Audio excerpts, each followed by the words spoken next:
I now request Dr. P. Raja to deliver the session. There will be a short break for 5 to 8 minutes around 11:30 a.m. I request the participants to kindly post your queries in the chat box. Over to you, sir. Okay. A very good morning to all of you, and I'm happy to be a part of this workshop or a short-term course on sustainable power systems. And whatever today I'm going to talk is, it is going to be a kind of partially an introductory type, as well as the 50% at the end would be on some research aspect with respect to this particular microgrid or DC microgrid protection. So I have opened the windows parallelly in another system too, so that if you post a question in chat box, parallelly I will be in a position to see the questions. So in between also you can interrupt me whenever you find something you could not follow, or as well I will be asking some questions so that it will be of more interactive. Effectively it is 2 hours, and within 2 hours let us have some discussion on an average around 30 minutes, and 1 hour 30 minutes we'll effectively spend on discussing the topic. So without any further delay, the title of this short-term workshop is really very broad, in the sense that when we attach a word to anything sustainable, we are expecting a futuristic aspect. We would like to say that sustainable power systems, in the sense, it should be in terms of all aspects of power system. See, for an example, it is not just about generation, it is not just about transportation, it is not just about distribution, it is not just about consumption. It is all put together. It should be termed as sustainable power system. In a sustainable power system, in an expected sustainable power system, these microgrids are getting into the role in a higher way in recent times. So, in my opinion, having a DC microgrid as a component inside sustainable power system is very apt. So now let us get into what we discussed throughout. See, any change you try to do in the existing grid, that would be majorly coming from load and resources. Majorly coming from load and resources.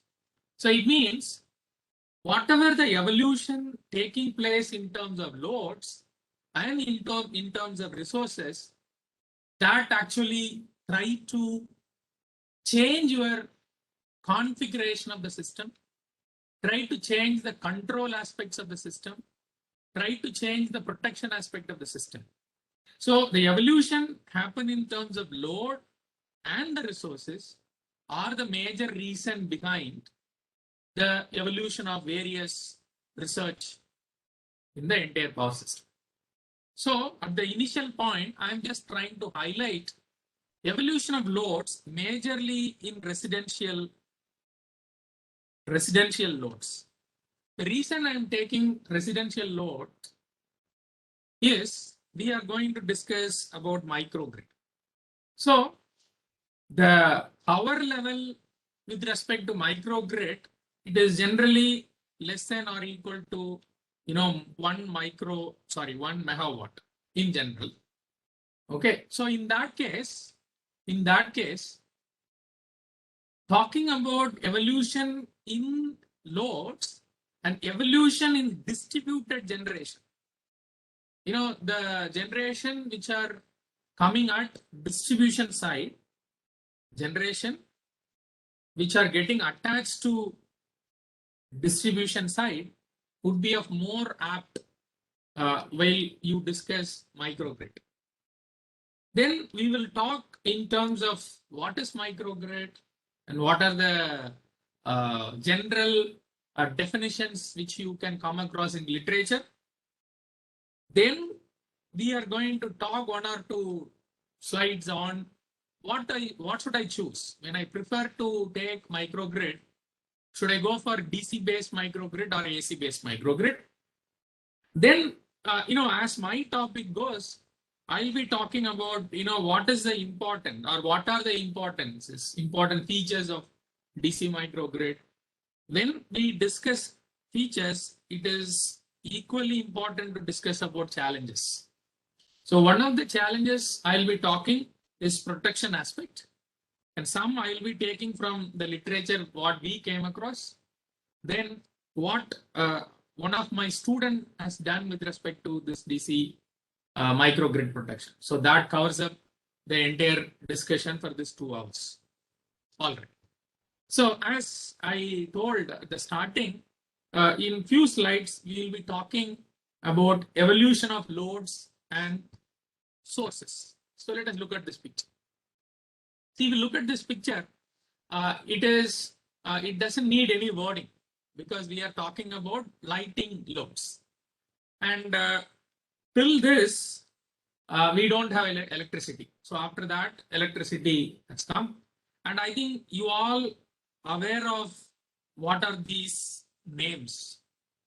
Okay, and this is how it is getting evolved. And I still make a question mark that we do not know who will come next. That's what I told you. It is an evolution of residential loads. So when there is an evolution of residential loads happen, equally as a system engineer,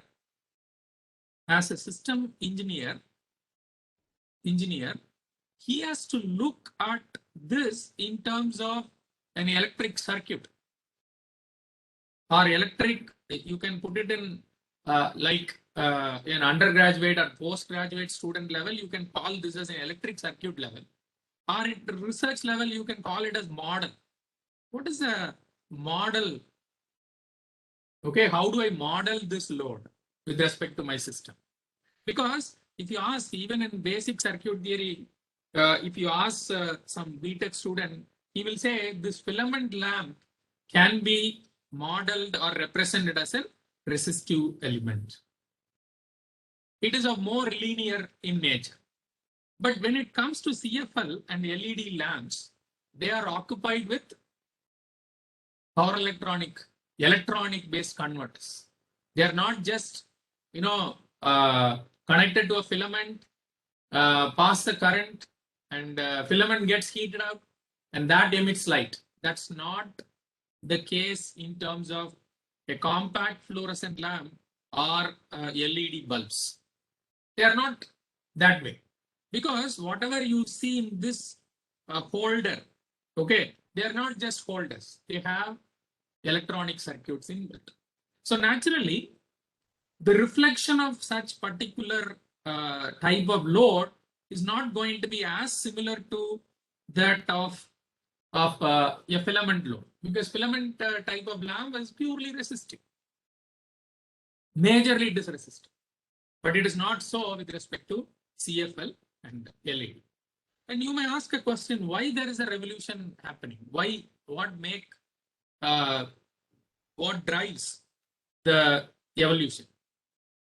The one of the key factor which does the evolution is energy conservation or energy saving. Energy saving. This is one of the reason which drives changes. Second thing may be the cost. Third thing may be the life cycle. How much duration? What is the lifetime of this light? Okay, how frequently I should go for a change in this particular light? So majorly energy saving. Energy saving has an impact on cost. This cost has two meaning. One is the purchase. What is the cost of this and how much I should pay for the energy consumption. And the life cycle. Naturally, this is another thing. So keeping these three things in mind, I have got a very good image. I will erase this all just to give a comparison. This comparison, you can make it for rest of the, other types of residential loads also. But you look at this, see, we know very well that as electrical engineers, we know very well that the light output or the light is measured in terms of lumens. Okay, so in all the type of lamps, you can see traditional incandescent lamp, halogen incandescent, compact fluorescent lamp, LED. In all type of lamps, you can see the lumens expected from this lamp is 1600 lumens. So there is no change with respect to the lumens expected, because let us say you take any hall, okay, any room, there are design procedure for this room, this much lumens is required. So that let us fix it as common. And if you fix that as common, then we are interested to look at what is the power being consumed by that particular lamp to deliver 1600 lumens. So if you look at this, the traditional incandescent lamp takes 100 watts. So you can call this as something like an input. Okay, and output is 1600 lumens. Okay, but you take, let me go to the other extreme, for the same lumens of 1600, so your output is still fixed, but it is taking very less input. It means what? That the reduction in power, it is not in terms of output. Output is not reduced, output is still made constant. So the energy wasted or the power being wasted in the lamp has come down. That's the understanding we are carrying from this. So 100 watts, 1600 lumens, majority of the power or the energy being wasted. Okay, only this much you need, only this much is needed for 1600 lumens. So this yellow color band remains the same in all because we are expecting 1600 lumens. But this pink color, it is the energy wasted. So in conventional incandescent lamp, it is wasted majorly in terms of heat. Majorly in terms of heat. Okay, similarly in the halogen, in compact fluorescent lamp also, to some extent it is getting dissipated as heat. But there is no much difference between the compact fluorescent lamp and the LED lamp, but people still not liking compact fluorescent lamp due to the environment impact after its lifetime, because it has a mercury problem in compact fluorescent lamp. So disposal has become a bigger issue with respect to CFL lamps. Yeah, I mean LED also may have some other impact on the environment because it also uses some of the chemical processing. But coming to the bottom of this slide, you can see that the lifespan. I told you what is the duration of this bulb. 750 hours, 1000 hours, 10,000 hours, 20,000 hours. So 20,000 hours, and let us consider this also, let us say 1000 hours.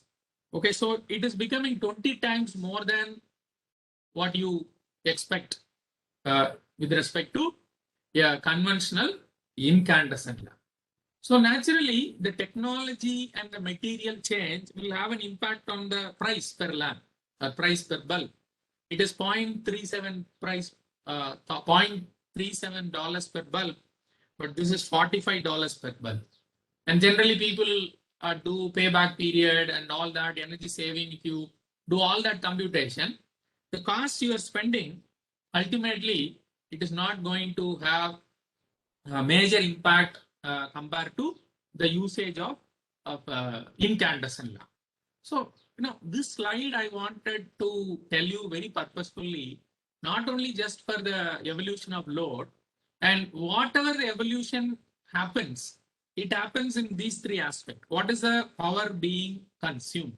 What is the power being wasted? What is the lifespan of that particular equipment? What is the pricing? So these are the four major elements we will look at. But when you look at in terms of the grid point of view, what is the electrical characteristics change from the incandescent lamp to light emitting diode? Yes, naturally there will be an impact.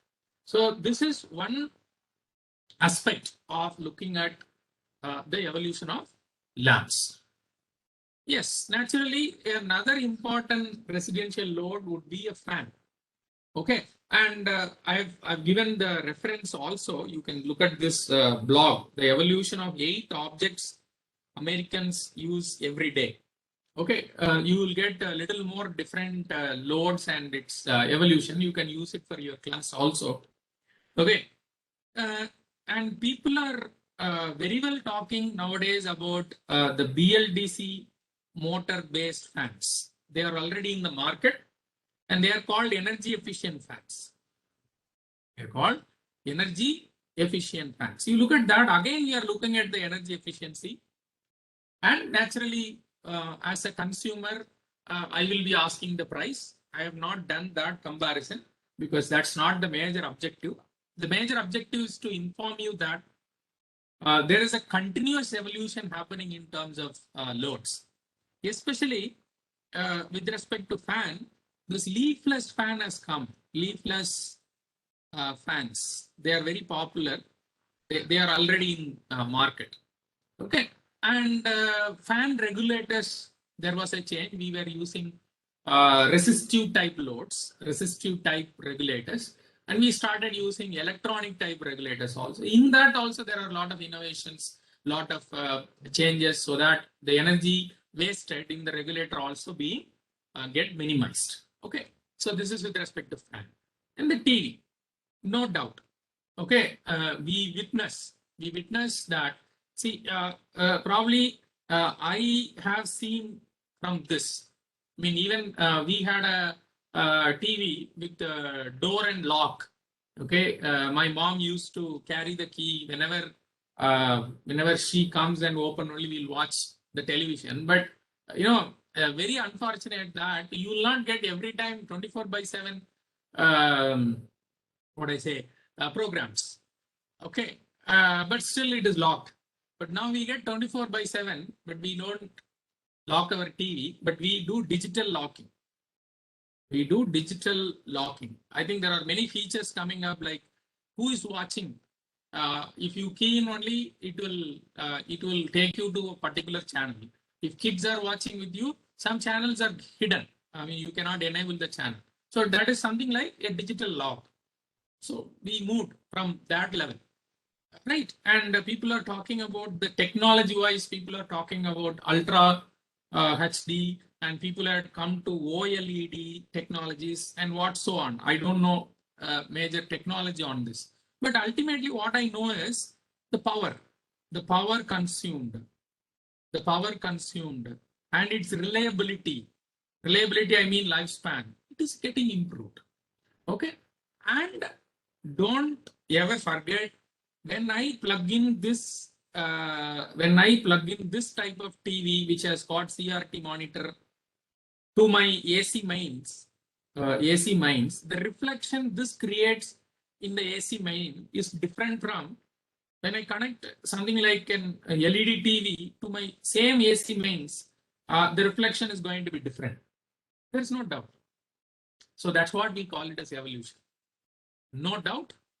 This also getting into the era of electricity. Correct. Like I've shown with respect to light, there is a changeover. Now here also, there is a huge changeover. Everywhere people are started talking the very famous terminologies of EVs. Even we are running another program parallelly on electric vehicle. So, what I'm saying is that these cars are going to have, or the EVs are going to have large impact on your grid. You imagine we had a electricity crisis And during that time, everyone started purchasing inverter to their home. Inverter market, battery inverter market was very peak. My mom and my relatives started knowing what is VA rating, what is ampere hour rating and all. Technically, they become very, very sound. What is VA rating? What is ampere hour rating?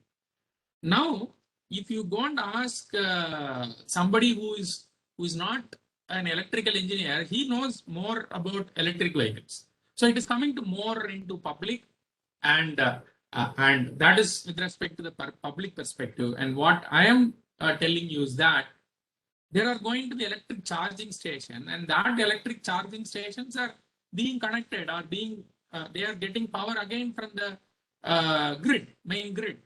And naturally, depends upon the vehicle frequency, depends upon the duration of charging, depends upon the type of vehicle, the charging pattern is also going to change.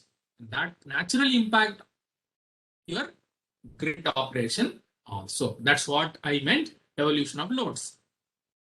And I can list more, but I'm stopping it here. These slides are prepared only to make you to settle down. Okay, yes, there is a evolution of loads happening, and that will surely have an impact on your grid planning, operation, and economics, and so on. Right. And now this slide is on resources. This slide is all about resources. Let me not read everything. I would like to just highlight from, like, we know we are still with the coal-fired power plant, oil-fired and hydro and all that. But 2019, because which we crossed in the UK, in US and the UK, more electricity is generated from zero carbon sources than fossil fuels. According to my understanding, according to the survey I have seen, they have achieved almost. 2050 UK target for net zero emission. It means only only renewables, right? So the emission, it is not only having an impact with respect to your resources, it is also coming through your load also. That means you take electric vehicles, so naturally the emission level is getting down. Okay. So now, whatever you have seen in my till the previous slide, that are all very related to the type of loads getting connected to the grid. And what I'm showing here, it is a development, or it is the movement towards the renewable energy resources. So now they both should handshake every time. I mean, whenever there is a change in load, whenever there is a change in resource, there must be a change in the interfacing technology also. That's how our grid is getting evolved. Just for another pictorial way to understand, we had centralized power plants. You can see the years also. And 1970s, okay, now 1860s, all inductive and resistive loads. And 70s, we started introducing DC semiconductors. 80s, 90s, power electronics. 2000, 80% of all AC power electricity is based on DC based power electronics. Please remember this point, because this point is going to help me out in justifying my title on DC microgrid. You look at the term today, almost today, 80% of all the AC electricity is used by DC based power electronics. Okay. So another change in terminologies: centralized power generation, long distribution, now site-based renewable and distributed generation. People are talking about zero energy buildings, electric vehicles which are bi-directional. V2G, G2V. And when I was listening to electric vehicle workshop, the speaker was telling vehicle V2H. V2H means vehicle to home. That means you need not have a dedicated inverter at your house. Okay, I will take it. A vehicle to home. They are talking, and V2V also he is telling. That means vehicle to vehicle. Okay, Let me see. There is a chat question. Electric vehicle would going to be zero emission vehicle only if power provided to them is renewable or biodegradable. If not so, then we would shift blame of pollution from transportation of power industry. Yeah, that is very natural. That's what you said is very correct. That's what this 2050 target of net zero emission, it is not only with respect to the load, it is majorly with respect to the resource. That movement you can see from 2019 itself. I mean, more electricity is generated from zero carbon energy sources than fossil fuels. So that is a movement. So when they are projecting 2050, naturally, these fossil fuels are completely eradicated. That's the meaning. I hope Mr. Yash Pradap would agree on that. Right. What point you said is very true.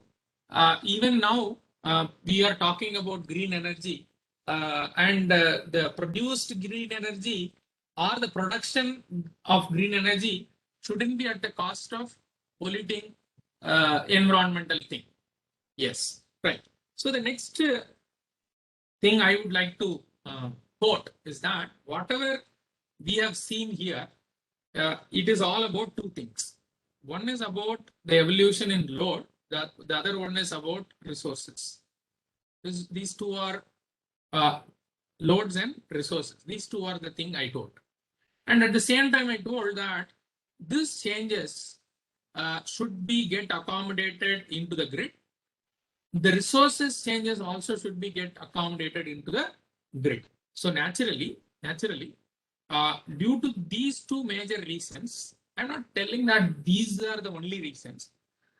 Due to these two major reasons, there may be an impact on the planning level of new grid planning, okay, new network planning, and operation and economics. Surely it will have a highlight. I think there are many. I think even in the afternoon session, there is a discussion on reliability study.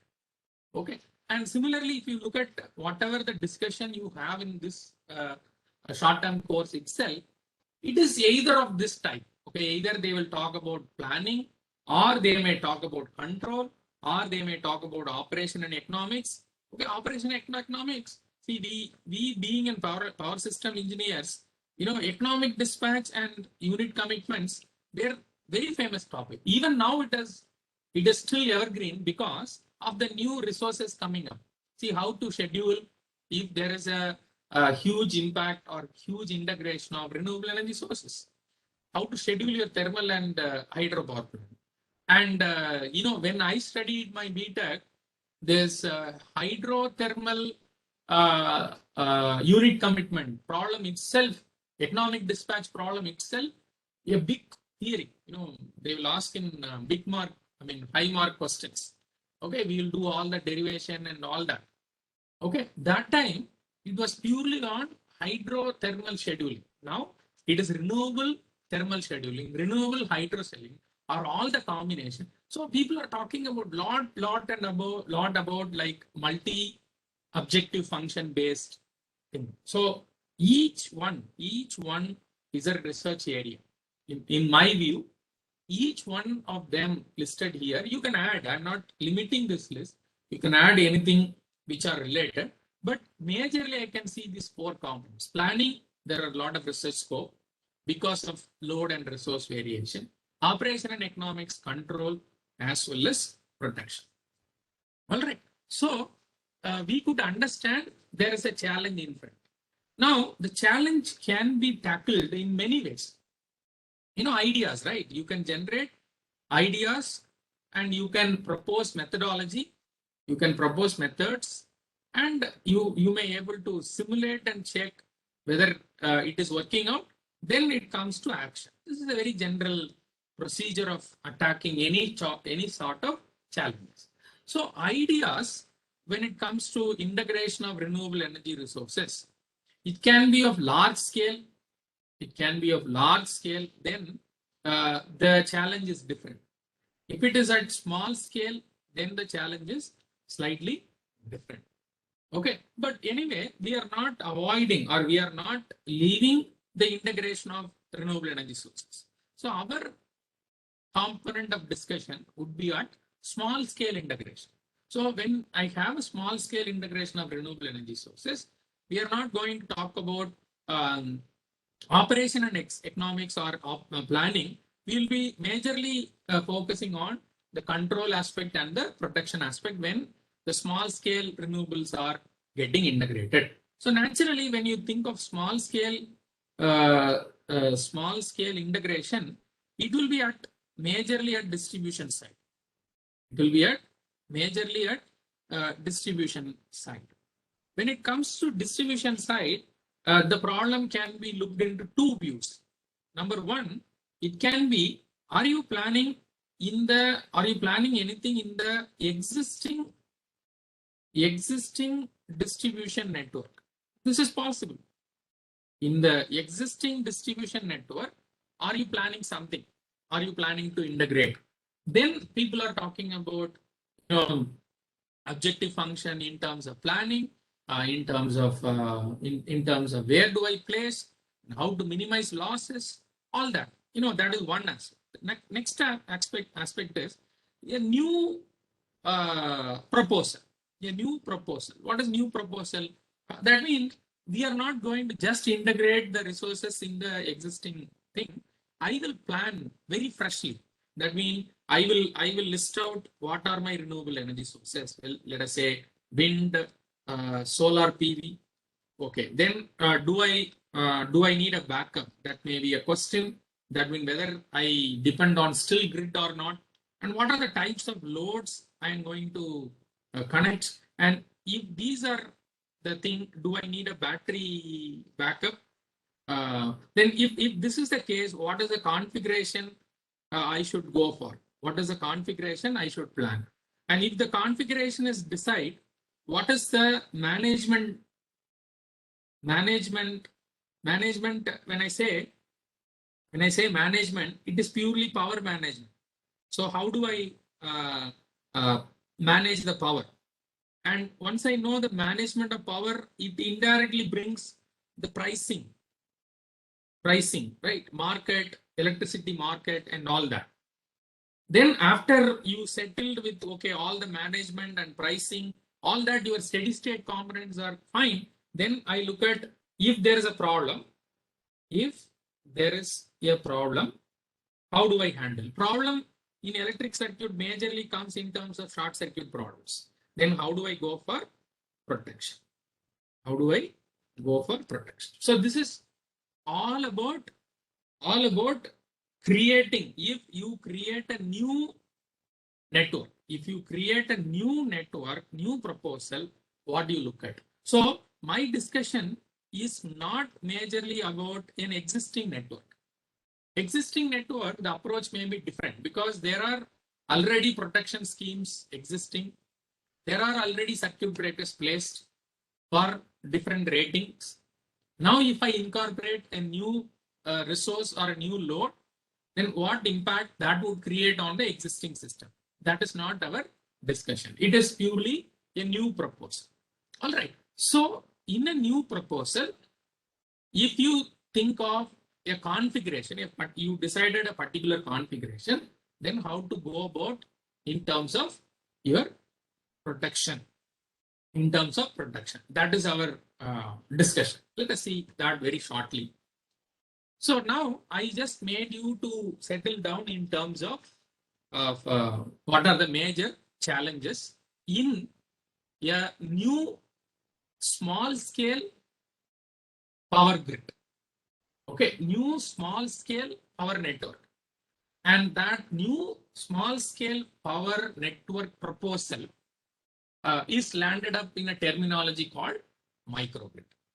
Okay, so I told you already this term micro. Okay, just one second. The term micro, it is spelled out in two different ways in the literature. One in terms of its power handling capacity. Another in terms of area. That means physical area. Okay, And numerically, if you look at this power capacity, they are telling it can be of less than or equal to 1 megawatt. Then you can call that as a microgrid. But there are still people talking about something like nanogrid. There is a terminology I have seen as nanogrid. I have seen something like mini grid also. It is all coming up terminologies. You can see some literatures. But this microgrids are spelled out or pronounced as majorly in the literature. I'm not saying that there are no papers on nanogrids. You can look at, there are a lot of papers coming up in nanogrids also. Right. But our discussion is on microgrid. So in another 2 slides, I'm going to tell you about what is it.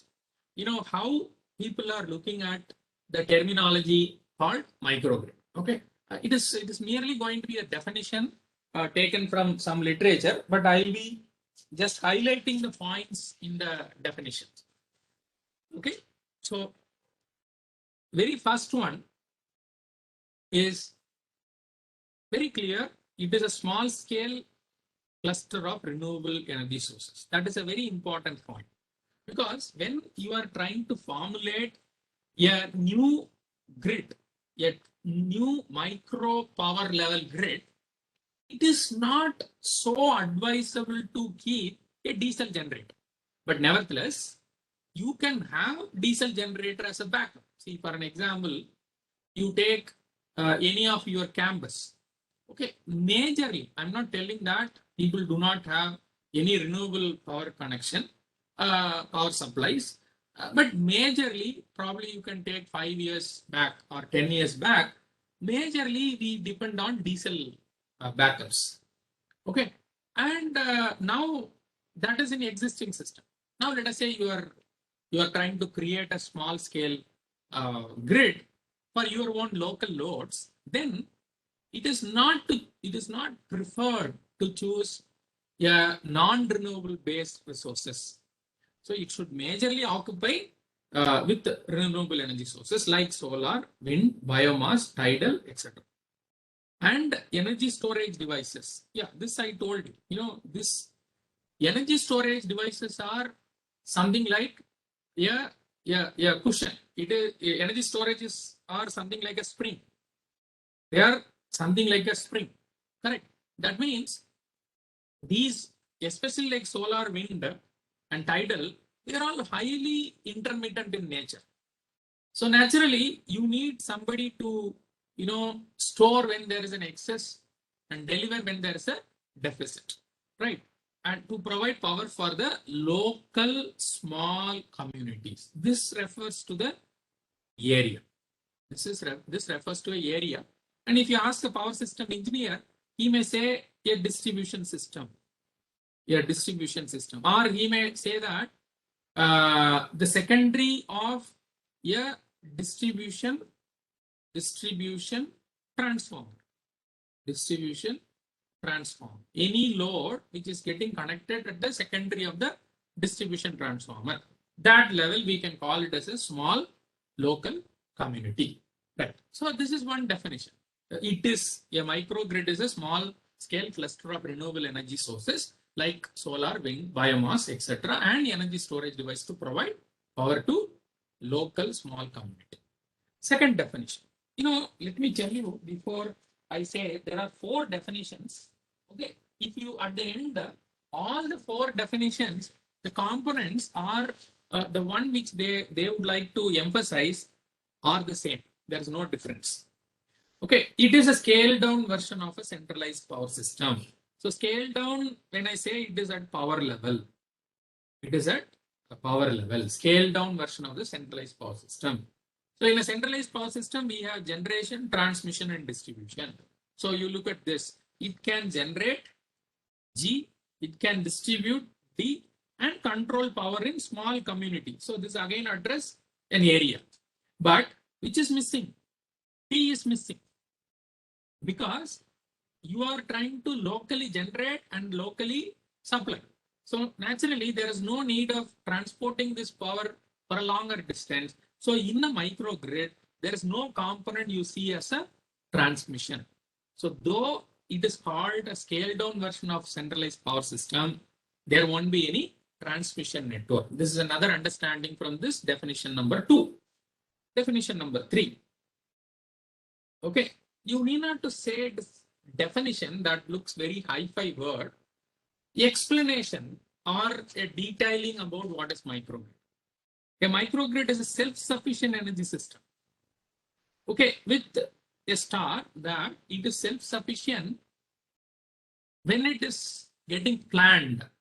When you are planning, you are trying to make it as 100% self-sufficient. Okay, but in reality, there may be a problem because your resources are not continuously supplying resources. They have intermittent nature. So the backups are coming, right? Then serves a discrete geographic footprint. This talks about area, such as college campus, hospital complex, business center, and neighborhood. This actually represents the area as well as the power requirement. As I told you,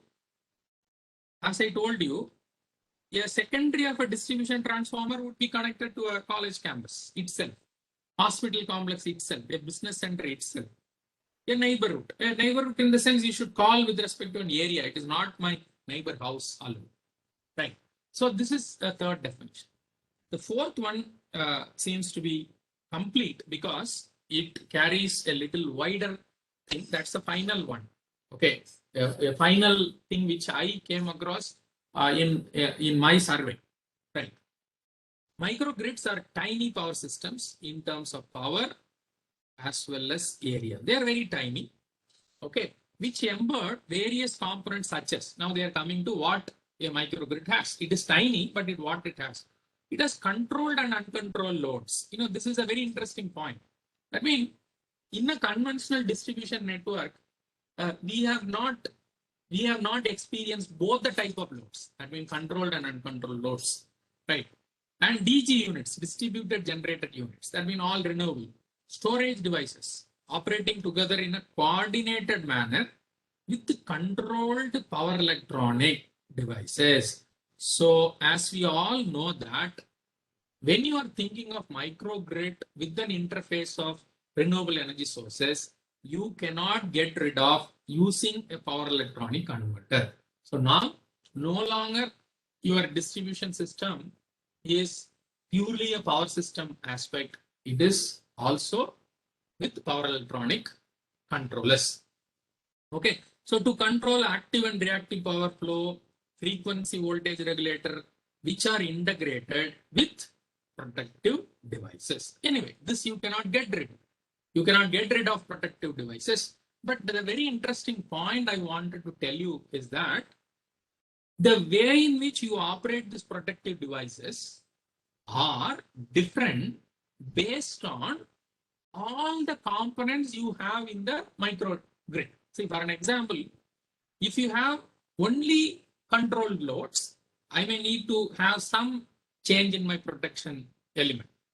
If it has, let us say, only solar PV or combination of solar PV and wind, batteries and other devices, then that will also have an impact on my protection strategy.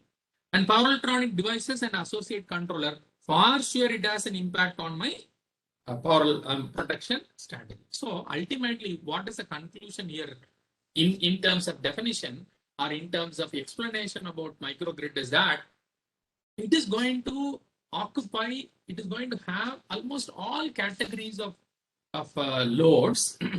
I mean, all categories of components, uncontrolled loads, control loads, DGs of variety of DGs, and coordinated power electronic converters to control various aspects like active, reactive powers, frequency and voltage regulation. When you have such a complex integrated system, the protective device which you use also need to be an intelligent one. Also expected to be an intelligent one. Okay, so what intelligence we need to incorporate, or what essential components need to be incorporated when you design a protection system for microgrid. That we will see very shortly. So right now, whatever I have told, it is purely based on the one which we are currently seeing in literature, as well as currently we are experiencing in real world also. So before we take up a small break, let me conclude with a few points in terms of defining what is microgrid. In a nutshell, you can say the characteristics of microgrid is local. Okay, this local term is used in different ways. Okay, that means the context in which you use it matters a lot. Okay, it is local. That means it is my network. Okay, it is kind of owned by me. Okay, and the major thing you should understand is area. It is localized, right? Microgrid is independent. Yes, you can put a star there, condition applied. It is not like 100% independent when there is a constraint given to the microgrid that I need a 24/7 quality power supply, at least to the essential loads. For an example, you take a hospital loads. Yeah, you take a hospital loads. Well, they are essential loads. Okay, then without a backup in only renewable system, it is very difficult. So I won't call that as 100% independent. And microgrid is intelligent. It needs to be intelligent because it has to coordinate variety of different characters. Like the characteristics of wind, the characteristics of solar PV, the characteristics of battery, the characteristics of fuel cells, and this is road in one thing. What is the other side? Different characteristics of loads. We are having EVs, we have different electronic gadgets, we have smart homes coming up, okay, and lot more. It is getting added into the existing network. So when you make matching with all this to this side, it must be an intelligent one. Okay, so there is not big thing to do with the picture, but in one literature I came across with interesting analogy. What they said is, there are variety of instruments in a music concert, right? But all the instruments are not played always. To get a proper music, okay, pleasant music or the very good outcome, that we call it as maximum effect, then there are sometimes you have to heighten the particular music instrument. Sometimes you have to lower that, you have to stop playing sometime. If you do that only, the outcome is going to be effective. So in a microgrid also, there are people like a music concert. You cannot ask them to play their role 24/7, and we should manage somehow to get the maximum effect. So I think with this, we can break. I think we can go for a break. Yes, sir. If there are any questions, see what I'm saying is that it need not be a kind of a complete break, and participants, those who would like to interact with me till this slides, you can post your questions in the chat box. I can reply. And those who would like to take a literal break, they can go back and come. I will start by 11:30. So in my, one second, in my clock, it is 11:22. So we have roughly 8 minutes break. So 11:30 we'll start so that we'll have a sufficient time to look at the rest of the topic. Is that fine, Jayaprakash? Yes, sir. Yeah. Yes, we'll now break for 8 minutes and Yes. rejoin the session at 11:30 a.m. 11:30. But anyway, I will be online, and if people would like to question, they can. Yes, sir. Yeah. Those who want to interact with the sir, they can interact for these 8 minutes.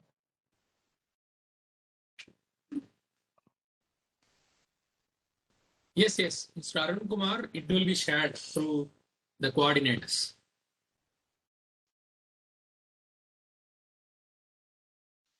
May I know, I mean, those who are listening to me, may I know how many of you are working in microgrid area? Can you please say in chat box if it is yes, I can understand yes, you are working in microgrid. Anybody is working? See, it is okay. You are from NIT Gurushet. Good, good. So, are you okay? You are. Are you a scholar or you are a faculty? Okay, M.Tech student. Very good. Nice, nice, nice. Very nice. VIT in same area. Okay. So, Mr. Sandeep, are you working on DC microgrid or AC microgrid? Okay. Ms. Hema. Oh, very good. Very good. Very good. Very good. So, Sandeep, are you working related to power management or protection? Are you working in terms of design or control strategies? Yeah, power management and control strategies. Excellent. Very nice. Very nice. So, Ms. Hema, you are working in which type of microgrid?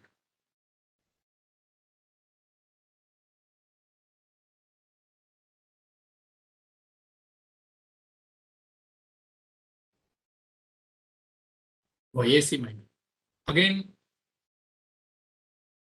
okay, I got one question. What are the things must be observed in the area of economics in grid integration? Yeah, probably there may be a session in that, but let me tell you what I know.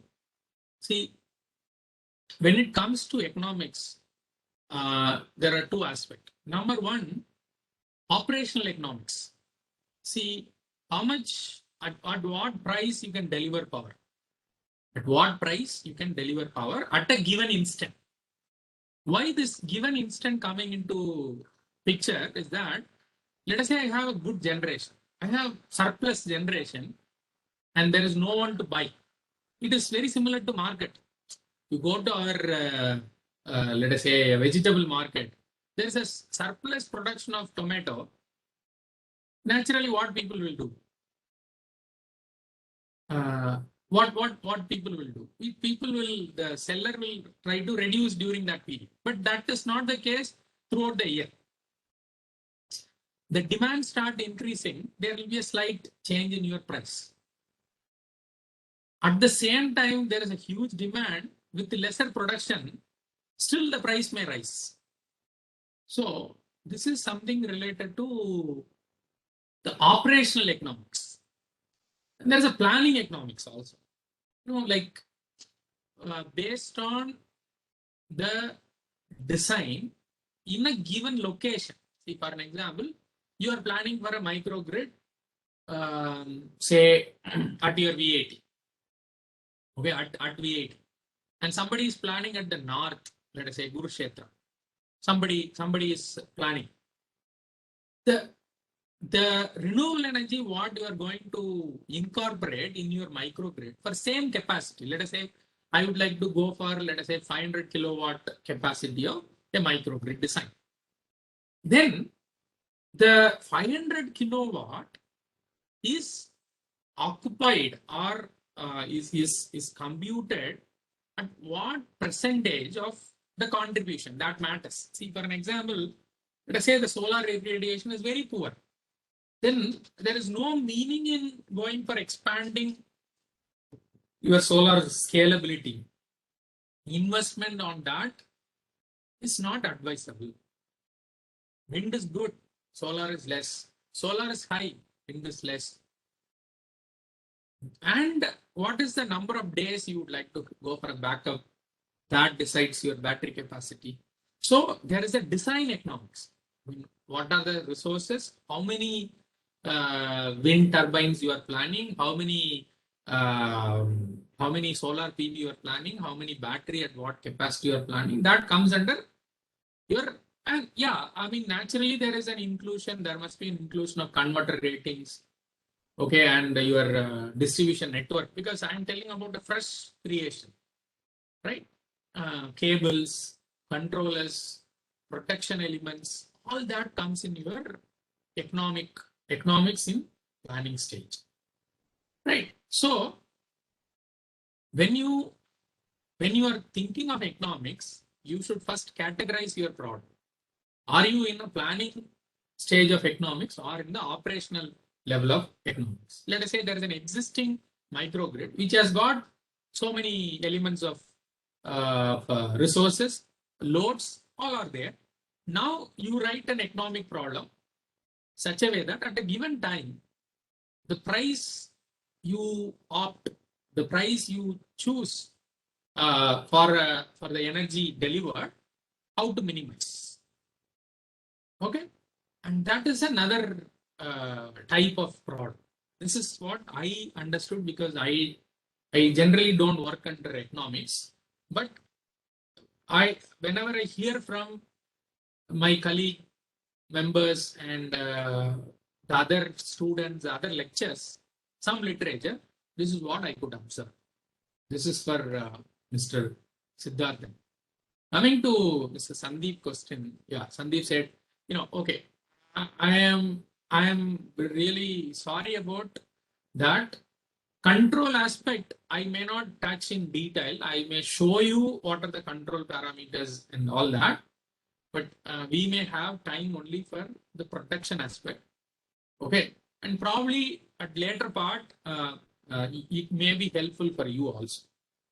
Right. Thank you.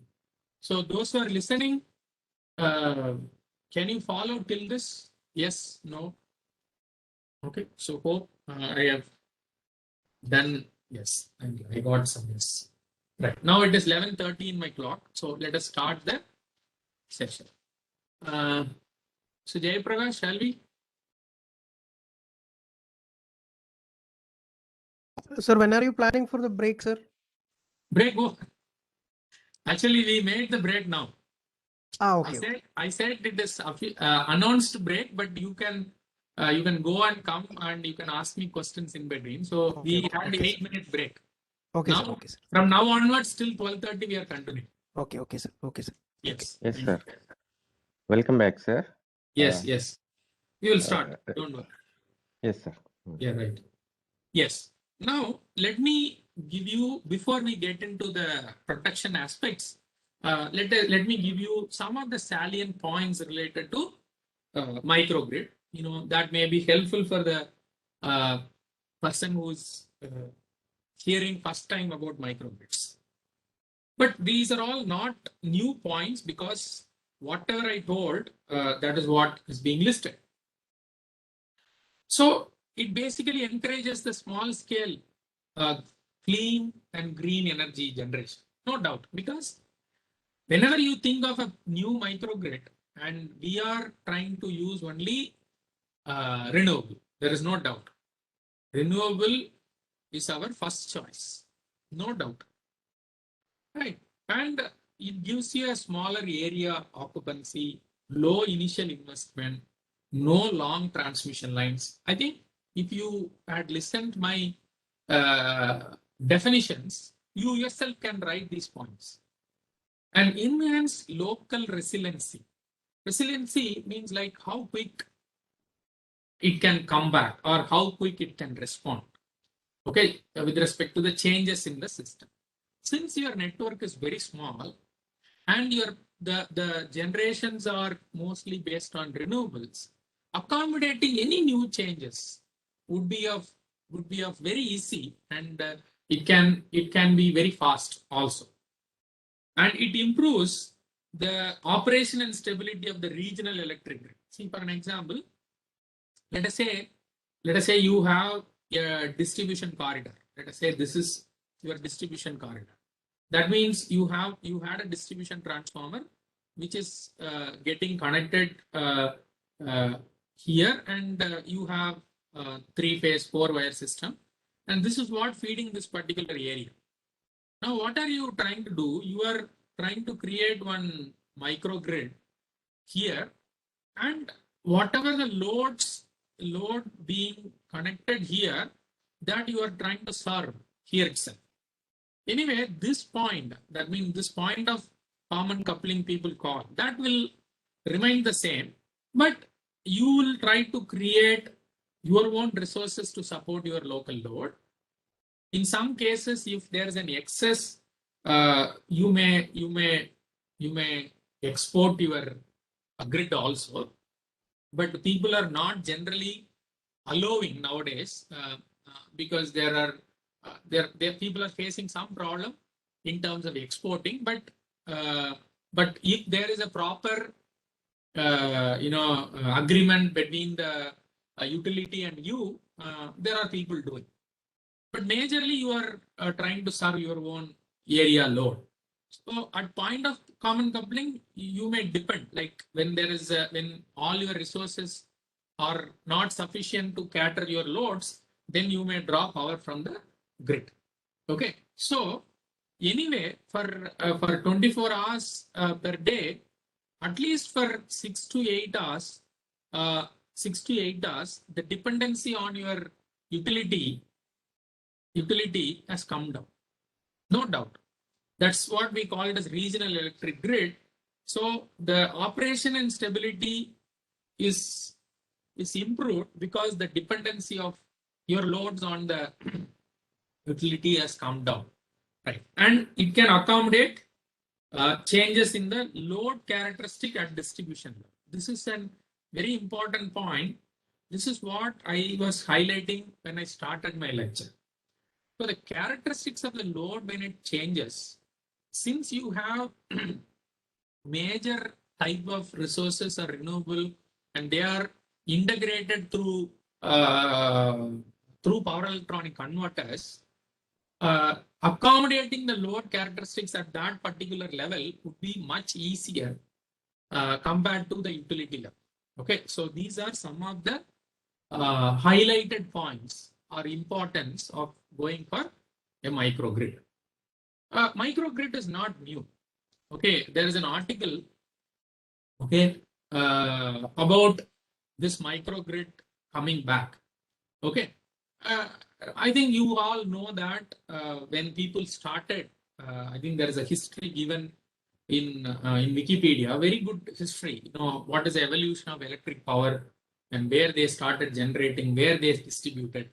So when you look at this Niagara Falls company 1895, 100% it is going to be G and D only. That means generate and distribute. They have not transported this power for quite long distance. So this is what we told, right? In microgrid, T will not be there. But no doubt, the combination of resources, the combination of loads, what they had during this time is different from what we are talking as microgrid nowadays. And the control aspects, what they had 1895 and what we are having now in the microgrid is different. But there's no doubt that the general architecture of microgrid, what they had during this period, the general architecture we are trying to propose, it is almost similar. So this is 1895 picture, and this is taken from this, it is a solar microgrid. Okay, Schneider Electric has made. Here the generation is solar and the loads are served locally. So this can be called as a microgrid. And there is an article on this article you can read. Okay, an article on DC come home. Okay, the article title itself, DC come home. In that they have written one interesting statement. It is about the rebirth of earliest form of electric power. Okay, it is a rebirth. The rebirth word I'm looking at here, they looked in terms of DC because earlier they used only DC power production and distribution. Correct. But the rebirth, I was looking at in two different angles. Rebirth in terms of the localization, okay, small community service, as well as DC. Okay, DC will take up later, but this rebirth term I am considering in terms of the local service of power supply. Okay, so it's a good article. IEEE Power and Energy Magazine, December 2012. You look at that, 2012. Okay, we are in 2021, 9 years back. Okay, how fast we are. Right now, coming to, okay, microgrids are good. We have seen the importance of microgrid. The next immediate question comes, okay, do I go for DC or AC? Yes. When we think of DC or AC, we generally remember about the war of currents. Please go through. But according to me, and according to variety of articles, how should I do? You look at these two pictures, you don't see any major difference. Okay, you can see here wind turbine, you can see here solar PV, you can see here fuel cells. Here also wind turbine, solar PV, fuel cells. But there's one major difference is that this combination is feeding a low voltage AC network, but this same combination is feeding here low voltage DC network. So in many articles, what they are telling is that when you think of a choice, okay, how to choose between AC and DC microgrid, better think in terms of the network or the load which you would like to feed. The network or the load which you would like to feed. Some people, they go with hybrid. People are using hybrid microgrid also. They will have combination of both AC as well as DC. There is another way to look at microgrid. But when you think of a pure discrimination or pure selection between DC and AC, in my opinion, as well as in the literature opinion, is that it is purely based on the network you would like to serve or the load you would like to connect. Okay, and one interesting thing, let us have a small count on the number of converters. Is that, see, let us say AC, DC, DC, AC in BFIG. So let me consider that as 2. Okay, so this is 3, this is 4, and 5, and 6. And here again 2, 3, 4, 5. Okay, so in the same configuration, we could see in AC microgrid there are 6 converters, and here there are only 5 converters. So okay, just remember this. We will talk this point little later. So the point, remember, the point I'm stressing, the only point I'm stressing with respect to this slide is that architecture wise or the configuration wise, there will not be major change if you go for either DC or AC, except with respect to the power converters. So the requirement finally decides whether I should go for a DC or AC. But as I am presenting here about the DC microgrid, it's my duty to tell about the important or the best about DC microgrids. And please don't think very high level points. What are the best about DC microgrid? It is from second year or third year, some of the points we would have really experienced. Those points are going to be listed here. One of the major point we should all remember that when there is an evolution of load, when we are talking about evolution of loads, okay, you can very closely look at those loads. They fall under this category. That means the residential loads are DC or can be operated with DC voltage. Okay, so this is one best reason I can think of formulating a DC microgrid at distribution level. Okay, so what's the point? The residential loads are mostly DC or can be operated with DC. Then, yes, I mean, this is second year level. See, for same power transportation, after some power level, we move from single phase to three phase. One of the major reason quoted is that power handling capacity would be better with respect to three phase, right? So we generally go for three wires system, but for the same power capacity, if you are still with the DC, then you need less number of wires. Next component, minimal requirement of reactive power. See, in a DC network, reactive power ideally expected to be zero, but the reactive power requirements are majorly due to the power converters. I think if you have studied DC based power converters which are interfaced through AC supply, okay, and we can see some small requirement of reactive power counts. So there is a minimal requirement in DC microgrid. Absence of skin effect, there is no need to explain.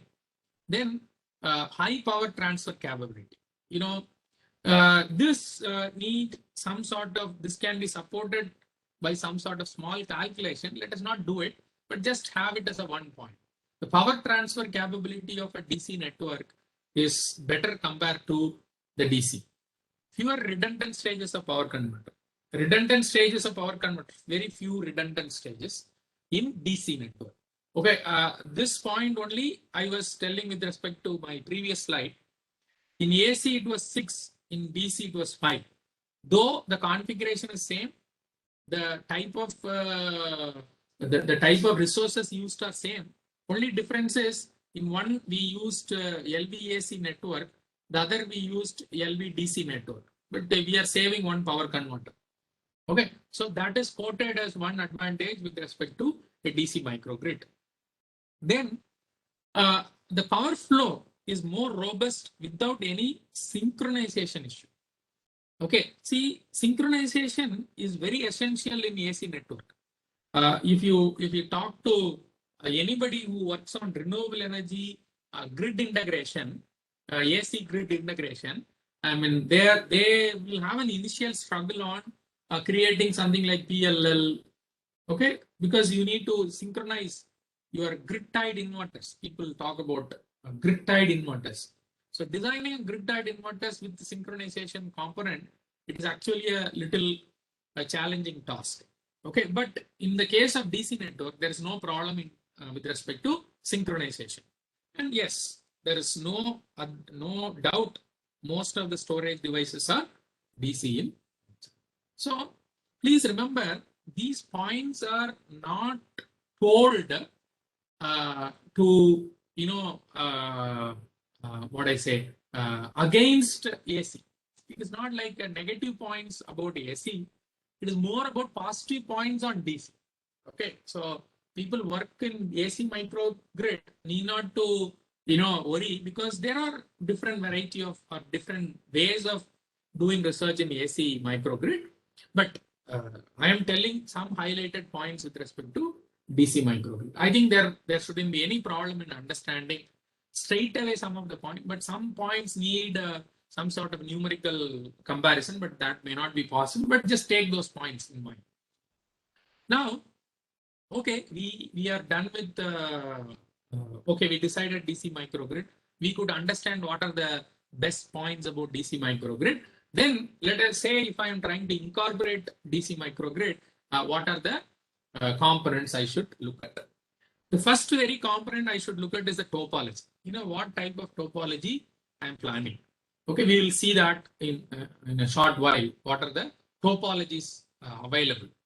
And the next important point, like Mr. Sandeep was telling, that control strategy. Okay, I decided the configuration. I decided the topology. So I decided indirectly, I decided my type of loads and type of resources I am going to connect. And naturally, what are the interfacing power electronic converters also decided. Next component is that how do you control them? Okay, control aspect has a lot of things. If you have renewables, naturally you think of some maximum power point tracking techniques, and there will be a battery backup. And if there is a battery backup, how do you share the power between those resources? It is little complex problem, but so the control strategies and control aspect is one of the research area. Still, there are a lot of scope. Yeah, power management with energy storage, because the battery management system itself, yeah, topic of discussion, especially with respect to microgrid and DC microgrids. Okay, that is another important performance parameter. And protection and grounding schemes. Generally people don't take up this topic. I do not know why, but this is another important topic, like protection and grounding schemes. They are interrelated. They are highly interrelated. Based on the grounding scheme, your protection schemes will be designed. Or in an existing, let us say you are proposing a good algorithm for protection that may not obey for the grounding scheme you have. So you may need to think of another type of grounding scheme even. Power quality is a general aspect. Another important point is the communication protocol. See, the backbone, I would say, the backbone of the entire operation of a DC or AC microgrid is communication. There is no doubt. There is no doubt. I think when people talk about smart grid, okay, they say communication is a backbone. But these microgrids are actually smart. They need to be smart. They need to be smart. So when we talk about smart grid, the existing grid, we may think of how to modernize it and make it smart grid. That is one way. But when you think of designing, implementing a microgrid, it is essential to be a smart grid. So naturally, communication schemes are very, very important. So the communication protocol. When you think of communication protocol, data transfer, data storage, data handling, that's where this blockchain, this data science and machine learning, all that has become part and parcel of electrical engineering, right? But the moment you have communication protocol, naturally, this physical and cyber security comes into picture. Because if anyone can crack your communication protocol, then your entire network is in collapse. Right? So this is applicable to large scale power system also, not only with respect to microgrid. So look at this, each and every point, they are all having one, a research area. Okay, so you can dedicatedly work on only data transfer and data sharing and how to display the data. How to access the data. That itself a big area of discussion. And similarly, how do you provide cyber security for that? So this all communication and all that comes. And this is power aspect. This is controller aspect. This is the initial planning aspect. So each and every component in this slide speaks about a research area. Don't forget. Right. Now, probably some of the state of art, we have automotive system, we have aircraft system, we have Navy, that means ship power system, residential homes, they're all coming up with DC supplies. And in general, the DC varies from 24 volt to 1500 volt DC system. There are some existing list. Probably let me not read those things. I will pass this to, anyway, the slides will be passed to the coordinators. You can read. This slide majorly talks about where the DC microgrids are practically incorporated or implemented. They are working. So now let us come to the,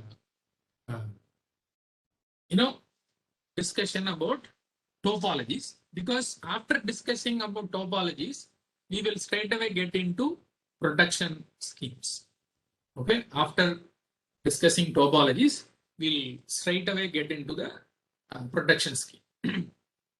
Topologies are important because it varies, or it again changes with respect to the requirement, okay, and the availability. See what sort of resources you have, what sort of load you are going to handle, what is the capacity, and what level of reliability you need.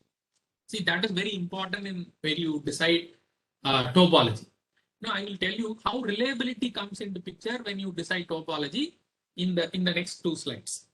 But you look at this. This is the very first topology, which is single bus topology. Whatever the red color line you see here is the DC grid, or you can say DC bus bar. DC bus bar. Okay. And whatever you see above this line, they are all resources. They are all sources. Whatever you see at the bottom, they are all loads. Okay. And you can just check. We are not going to look at anything here, but you can check solar, wind, micro turbine fuel cells, and you have AC loads. Okay. But shortly, this AC load here they are given is a air conditioned load only. But what they are telling, the air conditioned load is majorly the motor you use, the compressor motor use decides whether you need a AC or DC. But they are going for a brushless DC motor nowadays. Probably this air conditions also will come in AC type of load, sorry, DC type of loads. But you look at here, this is an interesting aspect. This is a residential DC home. This terminology is a very interesting terminology. In DC home, you can see any monitors, okay, television or whatever it is, and the bulbs, electric bulbs, fan, and other electronic gadgets. Everything is DC. Okay, so fine, one DC to DC converter. Then, if you come to data center and telecom stations, we are all very well aware that telecom stations are DC operated. Motor loads, okay, though majority of the motor loads at higher capacity, they are all 3-phase induction machines. You can still think of at lower capacities, you can still think of a DC based motors and plug-in hybrid electric vehicle. You need a charging station where you may need a DC. So at the bottom, I can see from this diagram, almost 90% of the loads shown here are DC operatable or DC based loads, right? And coming to the sources, it depends. You may need a DC to DC converter, or you may need a AC to DC, or you may need another DC to DC converter. But you look at this one important point here, the batteries are straight away tied to the DC bus bar. Okay, but that is one point to note. Another point to note is that no AC grid shown. That means there is no backup grid is shown. But you look at the next picture, this is also a single bus topology, but now I am bringing an AC grid. So naturally there will be an AC to DC interface. You don't see any change on the bottom. That means below this line, you don't see any change. But in the top, one is AC grid, the other one is the battery supercapacitors coming with, you look at this, coming with the power converter. In the previous diagram, there was no power converter in between the battery and supercapacitor. Just to give you a small reason, if you are working on control strategies, okay, one very small reason is that, see, when you talk about AC load flow studies, we generally talk about slack bus, right? And you know the purpose of slack bus. So here also in DC also, if the AC grid is not there, okay, and the battery behaves as a slack point, so it will be like an uncontrolled point. But when in the same DC network, if AC grid is connected, then this will be used as slack. Okay, so naturally the battery must be a controlled one. Battery must be a controlled. Okay, that's the main reason. You can see our main difference. You can see from my previous slide and this slide. Okay, the previous slide there was no AC grid, and battery comes without any interfacing converters. Okay, this is single bus topology. Multi-bus topology. This is again coming very famous.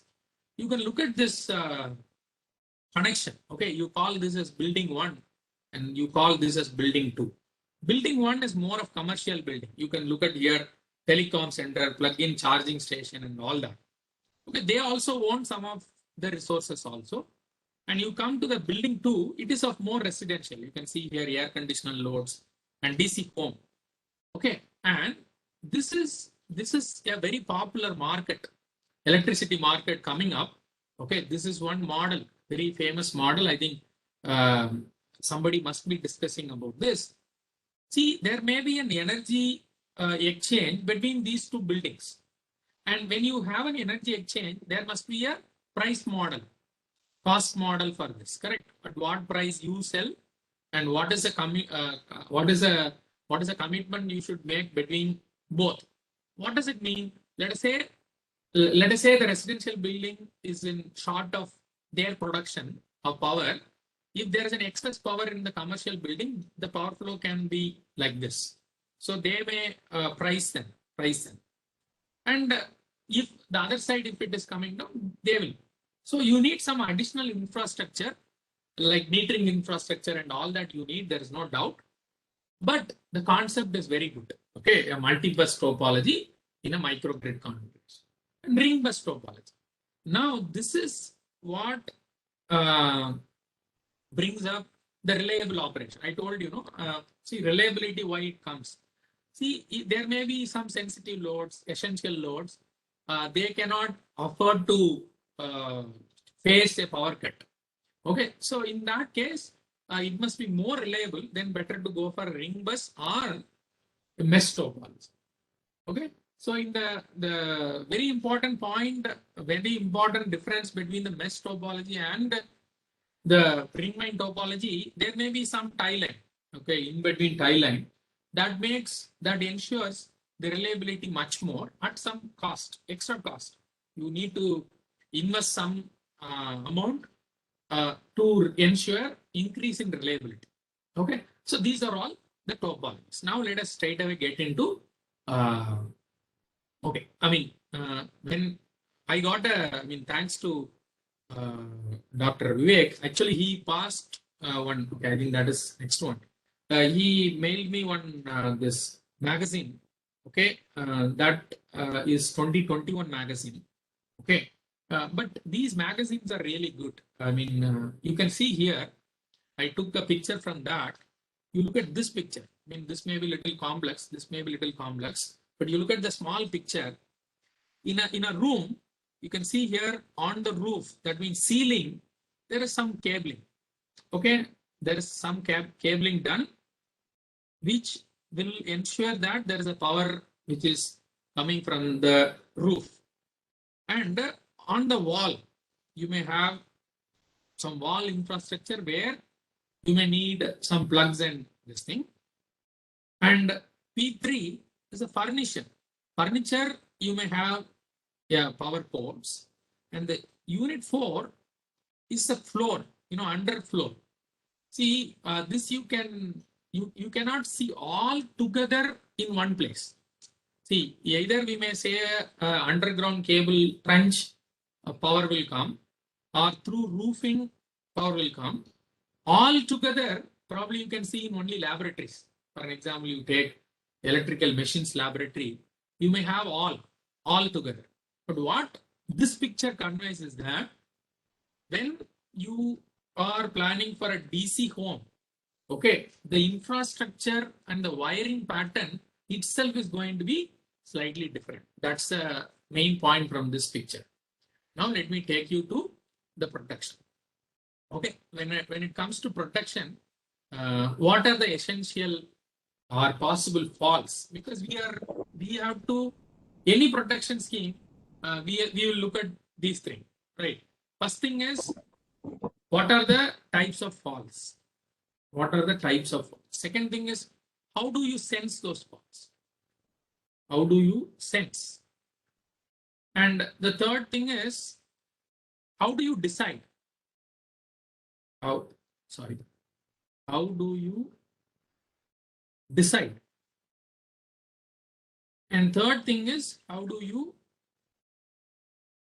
communicate? Or fourth thing, how do you communicate? Fifth thing is, how do you operate? How do you isolate? So these are the four major components. You can see that it is immaterial whether you have a AC or DC. So types of faults: DC microgrid, short circuit fault, line to line, line to ground. But in some literature, I mean, they majorly uses these types of fault as pole to ground fault and pole to fault. Instead of saying line to line, line to ground, they use this terminology: pole to pole, pole to ground. Okay, yeah, there may be an arc fault very similar to our AC grid. But magnitude of DC fault current depends upon DC bus voltage, types of fault and location, fault impedance and ground. There is no doubt. I mean, because these terminologies are very same as that of AC grid also. So we know what are the types of faults and how do you sense? Naturally, that is the next question. So when you think of how do you sense, before that we should ask a question: what is to be sensed?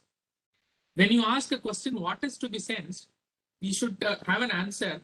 Which parameter has an abnormal change that is to be detected? Then how do you decide? What is the meaning of how do you decide? Okay, there is a change in the parameter what you are sensing, but whether that change is due to the fault or due to some other condition, that makes a decision mechanism. That needs a decision mechanism. And how do you communicate? Okay, you decided, but somehow this should be communicated to the breaker, right? And then how do you isolate? How do you isolate becomes an issue, because in AC circuit and DC circuit, there is one major difference is that there is no natural zero crossing in DC. There is no natural zero crossing in DC. If you would have studied circuit breakers in your undergraduate, the one best point we utilize in arc punching in AC circuit is it has got a natural zero crossing, but that's not there in the DC circuit. So that is one challenge we face in a DC circuit isolation. Okay, so what I am telling right now on my right side, it is again sub research problems in protection. It can be AC or it can be DC. Correct? How do you sense? So the parameter you choose itself with the reason can be one research problem. And how do you decide? Okay, I sense the parameter, I computed the parameter, or I estimated the parameter. Now I have to decide whether there is a fault or not. That itself another problem. That's what we call it as relaying algorithm. And how do you communicate? That may not be a big problem, because that will be a part of a research problem. And how do you isolate can be a research problem. Okay, right. So I hope you understood these components, which are essential when you discuss about protection scheme. Okay, this is not, let me get into this. Right. So if you would have studied the conventional protection scheme in the AC system, there are two things well spoken. One is non-unit protection, the other one is a unit protection. You know very well what is the difference, that when it comes to a unit protection, you take an apparatus, and this is called as an unit. This particular unit alone looked upon by the protection scheme. In general, the differential relaying comes under that category. Non-unit protection means that you take a feeder. Okay, it may need to coordinate with somebody else also. Okay, then there is a need to have a communication between this and this. So this fellow will look at what is happening here. This fellow also will look at what is happening here, and there will be a communication between them. And in this also, it can be unit protection or it can be a non-unit protection. So basically, if it is a non-unit protection, it utilizes its own local information. It will not see what is happening on the other side. Okay, it never see what this is facing a problem. Okay, and that is a non-unit protection. It is something like locally you have information. Based on the local information, you decide whether it's a fault or some other abnormal conditions. So these are the major schemes, even applied for DC microgrid protection also. Now, I'm going to tell you the one basic challenge Okay, one important challenge in the DC microgrid protection, especially in the relaying mechanism. When you decide, when you think of a relaying mechanism for a DC microgrid, what is the one basic challenge? See, the one major challenge is that presence of power electronic converters. See, we know very well that these power electronic converters are, let us say this is your power electronic converters, they are all controlled by a controller, and this controller happened to be an intelligent controller. Intelligent control. What do you mean by intelligent controller? This takes up, this keep on taking many parameters, and it does computation. Then only based on that it issues a control pulse to your power electronic controller. So when this is sensing many parameters, if any one of the parameter goes abnormal, if it goes abnormal, then this intelligent controller will tell the power electronic converter, you need not to operate. Probably you stop operating. It will not give you pulse. Okay, that may be a happiest point with respect to your power electronic converter operation. But if you say this to your protection engineer, he will be very unhappy. The reason is very simple. When the power electronic converter is stopped to operate, then though there is a physical fault, there is no information about the fault to the power electronic, power protection engineer. Why? Because you stopped working, there is a fault, but you are not telling me that, you are not giving a clue that there is a fault or not.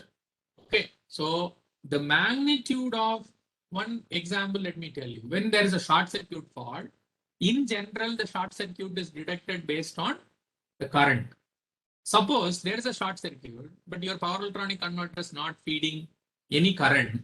Then how do I understand how the sensor or how the current transformer or current sensor will tell the information to the relay? It will tell blindly that there is no current. Then what this intelligent, so-called intelligent electronic device, though it is an intelligent electronic device, it looks at the magnitude of current and it says, okay, there is no magnitude problem. So let us not do anything further. But actually there is a fault. But this power electronic person is not telling the truth, or it is not allowing to produce the truth to the protection engineer. That is a major challenge. One of the major challenge we have in a system where power electronic converter interface is major. Okay, so this is one thing. Another challenge, yes, naturally we need a quick detection. I will explain about why quick detection is major. And yeah, DC arc breaking is another challenge. And yes, this one is common to AC as well as DC. You do it in AC microgrid or DC microgrid, this problem is common. That means what mode of operation, whether it is in grid forming or grid following.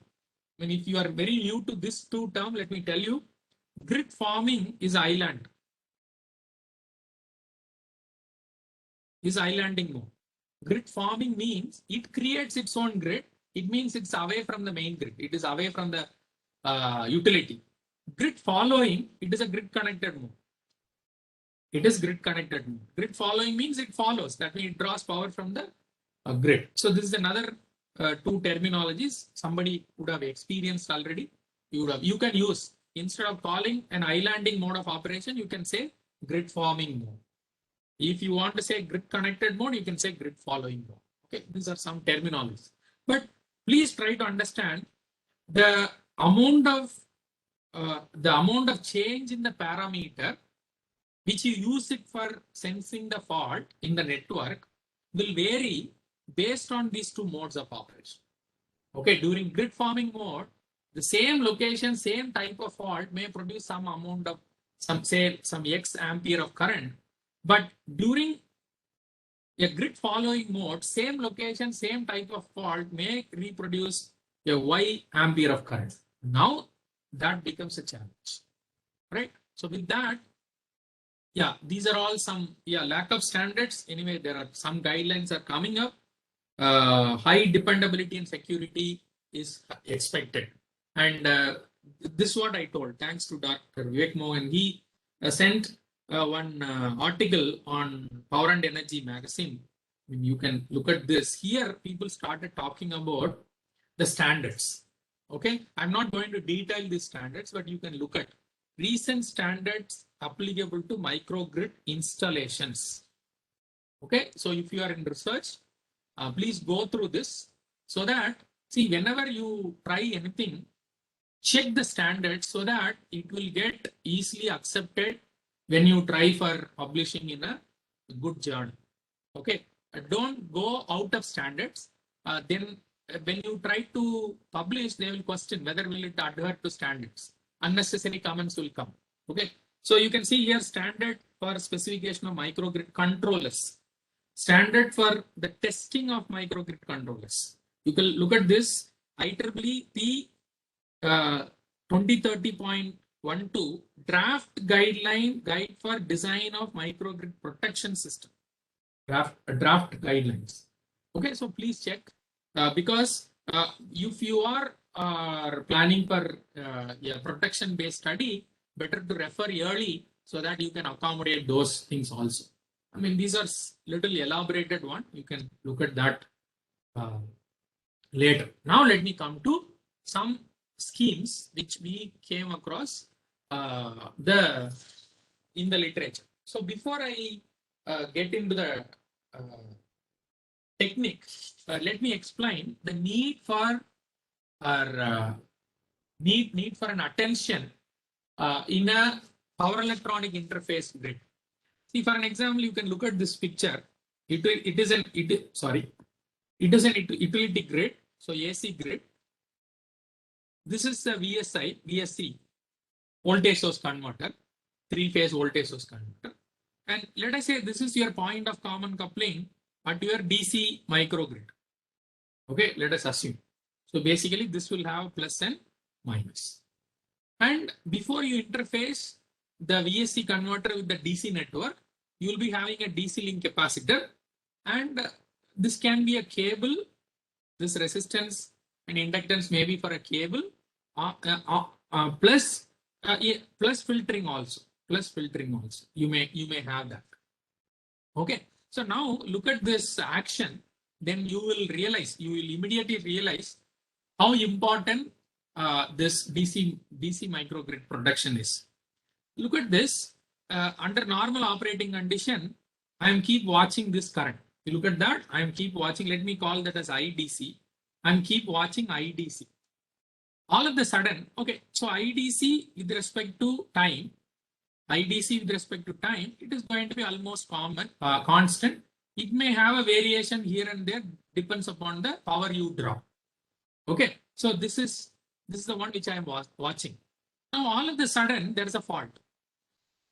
Okay, all of the sudden there is a fault, and then when there is a fault, when there is a fault, naturally there is a loop being created with some fault resistance.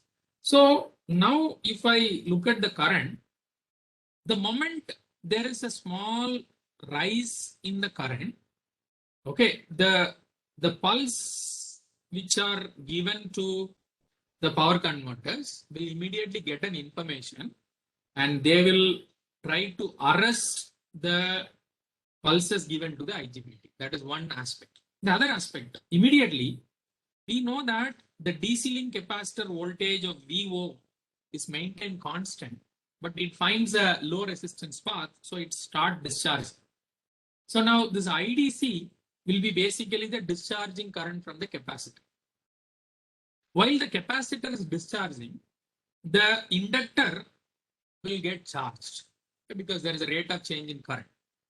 And after this capacitor voltage VO becomes to 0, then this inductor start discharging through this freewheeling diodes. You can see here, this freewheeling diodes are still in action because you cannot, they are uncontrolled devices. So there is another loop of current which is getting formed through this. So after The capacitor loses its energy, this inductor starts discharging. After the inductor discharges completely, because there is a power dissipation through this resistance, after some time, the current which you watch IDC falls to zero. But note down an important point that this zero is only the current becomes zero, but the short circuit which is physically existing, persists, physically still existing. But if you ask a protection engineer, he may say immediately this IDC went to zero, so there may not be a fault. This is a very blind look at the very blind look. So what we need to do is that when the action happens, what is the action? You look at here, this current is actually not zero. It has got a very low value. Okay, at 0.5, the fault is initiated. Okay, and you can see here the current is increasing very high because this capacitor start discharging. And your capacitor voltage is falling down and it comes to zero. Once the capacitor voltage becomes zero, the charged inductor will start discharging. You can see here cable inductor discharging during freewheeling. And after some time, let us say till this, okay, even this period, even here or here, approximately here, this current has become zero. Please notice that this short circuit is still persisting, but the current in the network becomes zero. What is the interval? It is 0.5 to 0.515. So it is 0.015 seconds. 0.015 seconds. And that too, I may not consider this because here the current is trailing. It is falling down. So the only period I may think of detecting the fault is only this period. That means 0.52. This may be even less than 0.05. So the time is something like this seconds. So within this period, I should watch this rising current.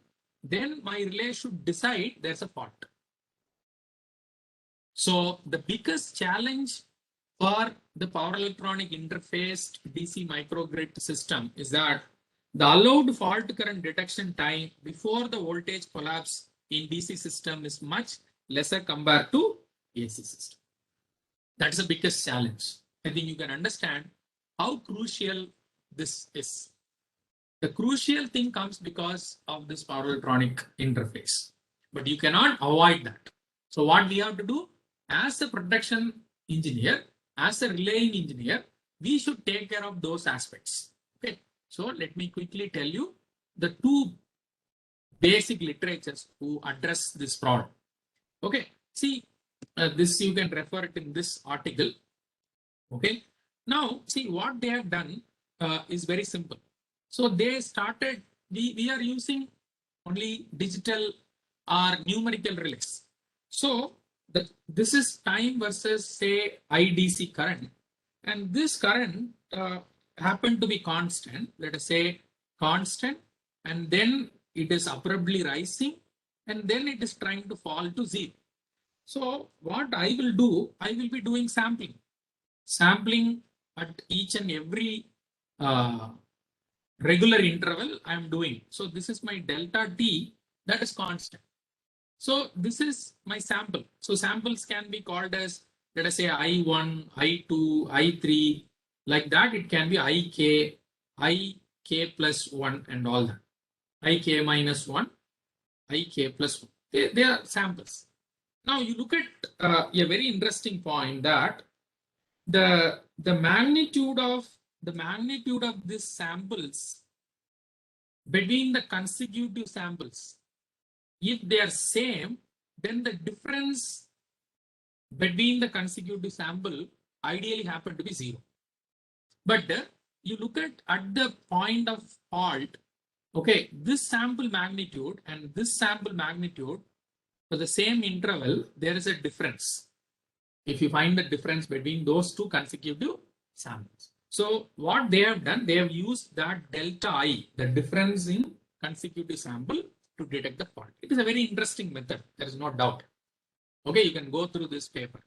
So the logic is very simple. Discretize the current and keep sense the difference in consecutive sample magnitude.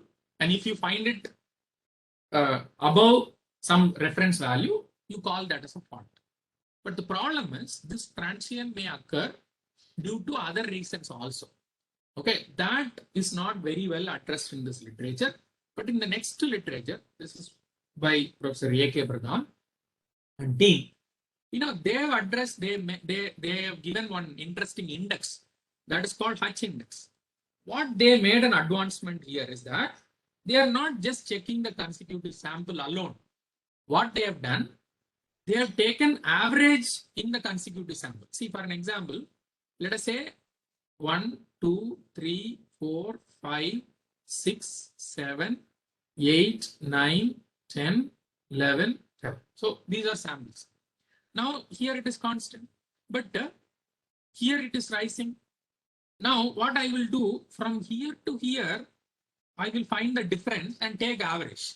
Now you look at that average difference in average may be 0 for this window, but if I expand the window till here, that average is not 0. It has some value because the difference is not 0. Difference between the consecutive samples are not 0. So you look at this component, this is still del-like. That means difference in consecutive samples.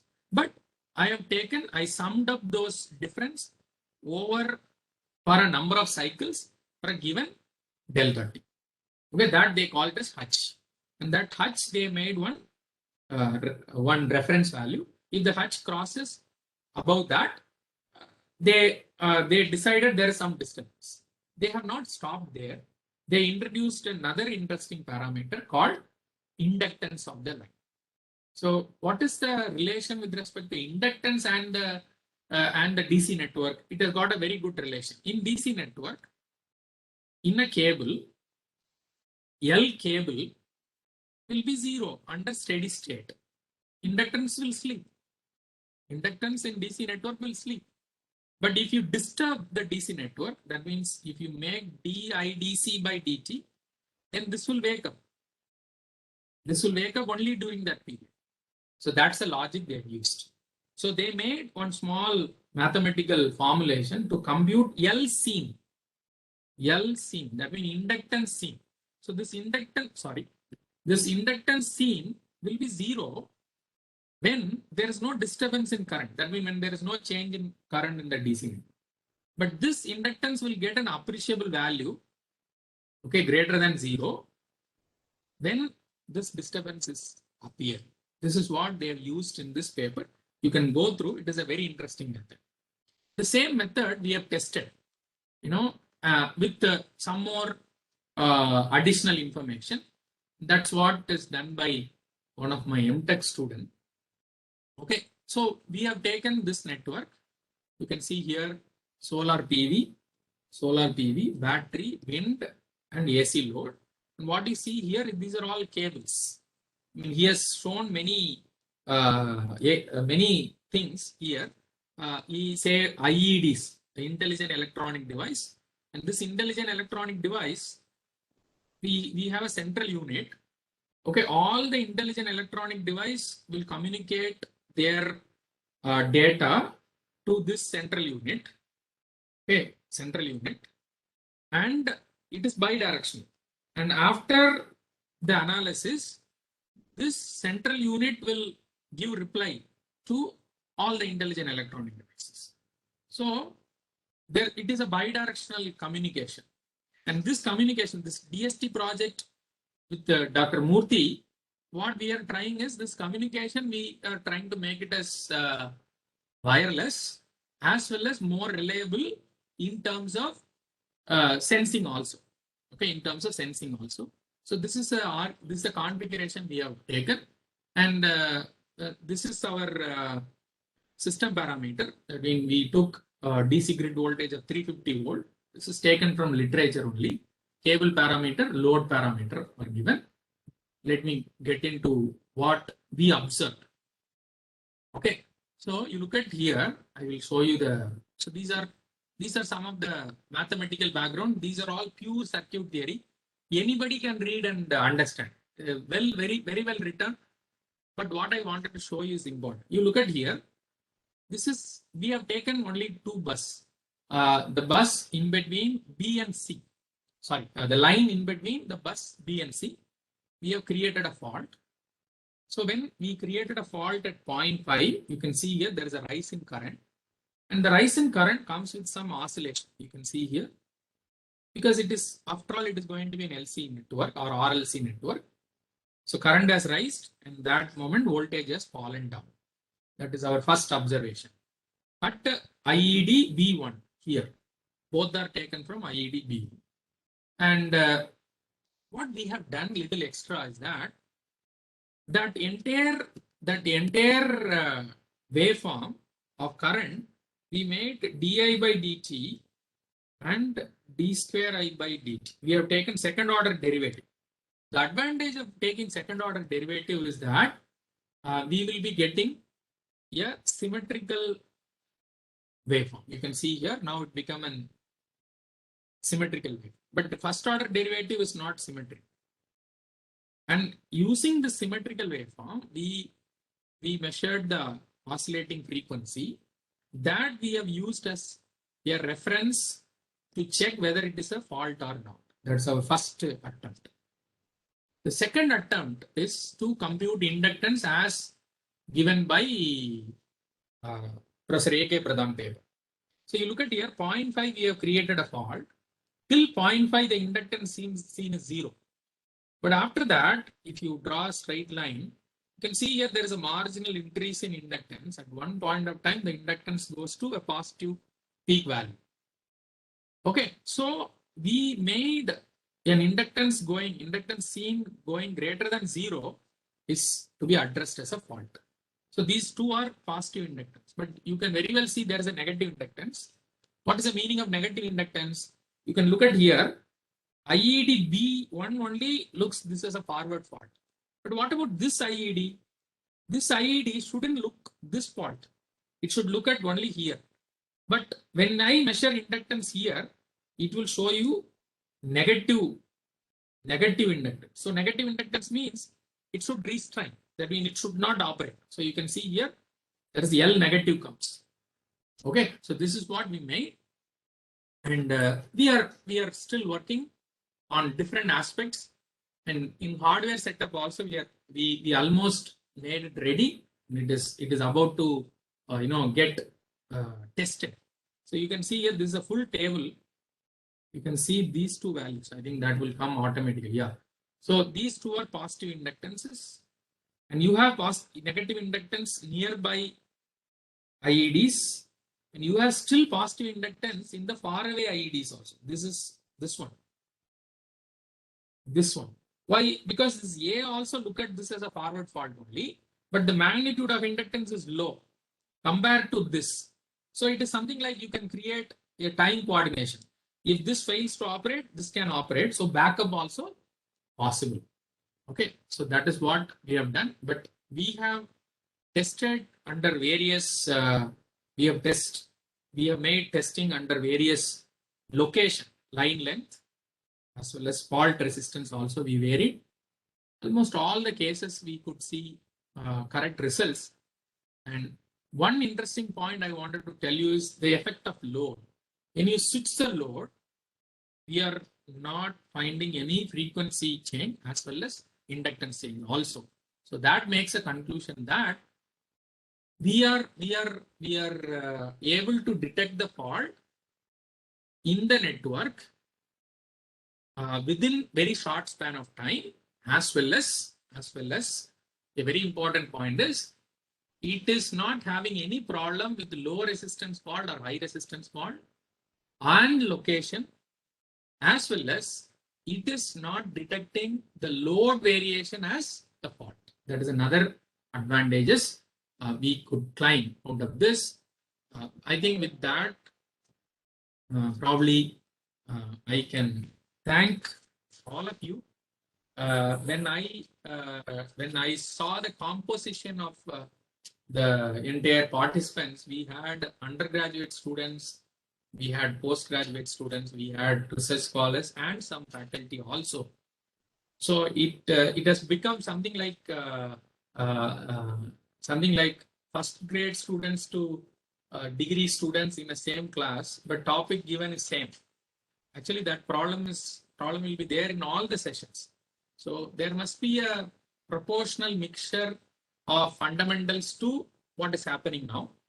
So it would have bored someone because they know some of the initial points very well. For someone, it may be a new thing.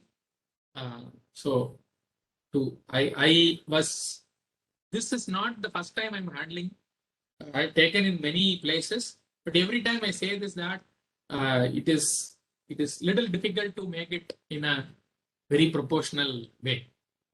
So I take the opportunity to thank both the organizers, Dr. Vivek and Dr. Karthik, because they used to invite me for many of their workshops. Thanks for the opportunity. And the participants, you please, I can spend 1 or 2 minutes for answering your questions, if at all there. Or I do not know whether you all understood completely what I said. Anyway, thanks for